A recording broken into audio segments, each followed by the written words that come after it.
Okay, so if you follow the news at all today, you've seen that Men in Black International didn't really crash and burn. It was number one, but it was a real low earning box office weekend. Everyone's saving up their money to go see Toy Story 4 this weekend. But this interesting article popped up on Screen Rant titled Independence Day and Men in Black made the same mistake with Will Smith. And ultimately, what it boils down to is that these franchises that both got these no one asked for it sequels forgot that they were kind of built on the back of Will Smith, and that probably actually had something to do with it.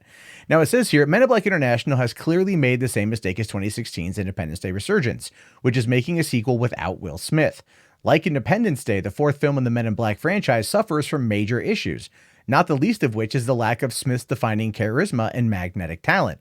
Now, I will agree that let me just say this first. I enjoyed both Men in Black International and I enjoyed Independence Day Resurgence.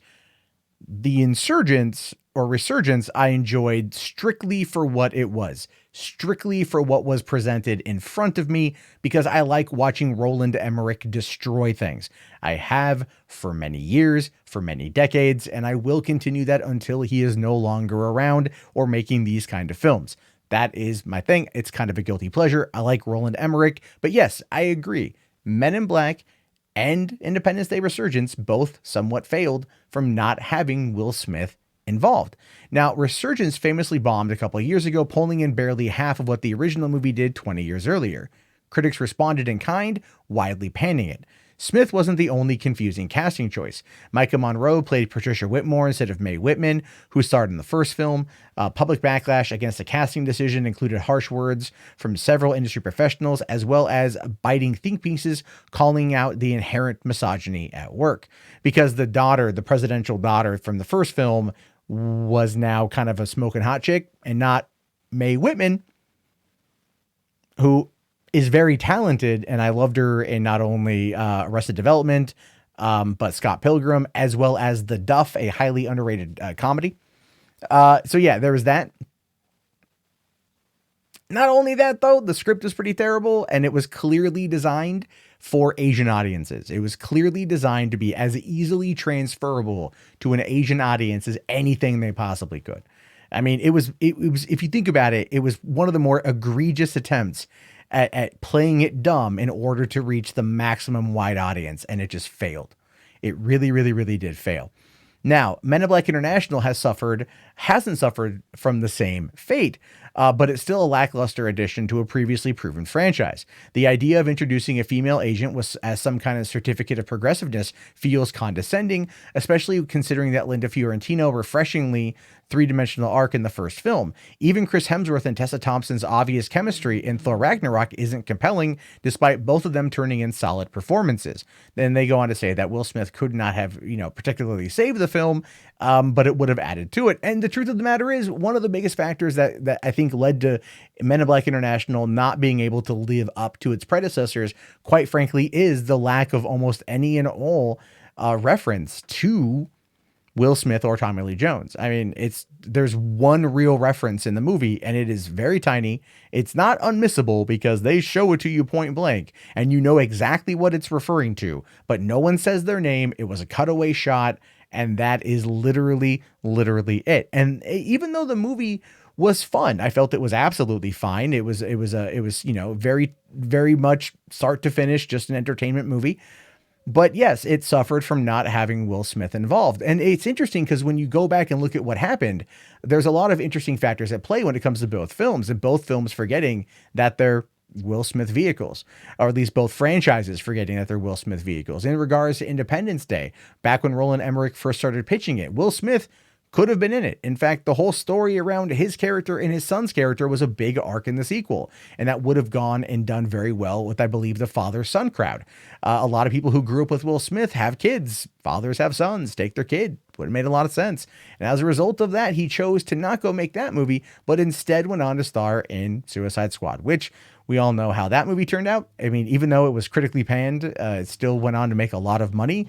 And so much so that even when they talked about recasting Will Smith with Idris Elba for the sequel, there was enough of a pushback, at least internally at Warner Brother, and probably Will Smith himself, that they decided to give Idris Elba a whole new character and not make him Deadshot 2.0. So, I mean, there's still, again, there's a Will Smith franchise in there. There's a Will Smith franchise that is 100% in Suicide Squad. That never happened in regards to Independence Day. They left that whole thing out. But when you look at Men in Black International, this actually goes back as far as 2015, when one of the producers on the film had talked about Will Smith coming into this movie and them doing another one. He had just come off of 4 sci-fi films, basically back to back.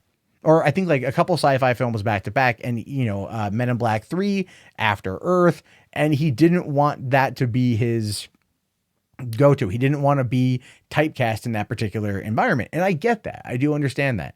But at the same time, Will Smith has not found the critical praise that he's been looking for in the I don't want to say indie market, but the drama market. Because if you realize, or if you go back and you look at Will Smith, and you look at the type of movies that he makes, he does a big budget film, and then he'll do like a more independent, not independent, but more like, lower budget drama, real heavy on the acting, right? Look at The Pursuit of Happiness. I think he was up for Best Actor in that movie. It won a lot of awards, or at least was nominated for a lot of awards. And that movie was like, Will Smith can act. Oh my God, let's put him in more of these type of films. And they just kept crapping out, to the point of where he kind of has to go back to doing these big budget films because that's what the audience wants of Will Smith. And I know that sucks. I know that sucks for him. I know he doesn't want to be that way, but that's what the audience want. And I think the fact that there wasn't even a passing reference to Jay or to Linda Fiorentino's character in Men in Black, there was an issue. I don't look at the inclusion of Tessa Thompson as being the main character, as being wokeness or progressiveness.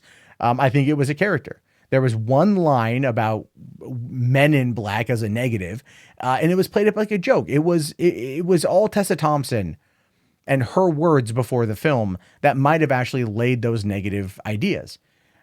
It's possible. I have no idea. Again, I found the film to be quite enjoyable, Tessa Thompson's comments notwithstanding, so I did enjoy it. But yeah, these films needed Will Smith to be in them in some capacity or another. An off-screen death like Independence Day Resurgence, or just not to mention at all as Men in Black International, don't actually benefit the franchise. This is where Bad Boys 3 or Bad Boys for Life, which I do believe is filming right now, is 100% going to save the Will Smith franchise from the 90s. This movie, I'm hoping is good. I'm hoping is good because we've waited a long time to get it. By the time it comes out, it will have been nearly 17 years since the last movie, which even that was 8 years past the first film. We've waited a long time for the Bad Boys series, and I'm hoping that it absolutely delivers because the movie does need to play up one factor, that it is a Will Smith movie. Yeah, you can look at Martin Lawrence and go, hey, I remember Martin Lawrence. He was a great guy. I loved him. But where's Martin Lawrence been since Black Knight? The answer to that is nowhere. But he's back now with Will Smith. This is a Will Smith movie. It needs to be treated like a Will Smith movie. And I think if they do that, the box office will return it in kind, provided that they release it at the right time. I forget its release date right now, but I'm hoping that it's good. I'm hoping that audiences turn up. So yeah, Independence Day and Men in Black failed because they left out Will Smith. That is pretty, I think, evident. And it's not to say that the stories could not have been improved on both sides, but that ultimately wouldn't have mattered. Look at Suicide Squad. They got 3 months to write the script, and then they went off and shot the movie. Over $700 million worldwide. Considered a success. So go figure on that one. But I leave it to you, your thoughts, your opinions. I want to know. Let me know down in the comment section. Have yourself a great day, guys, and peace out.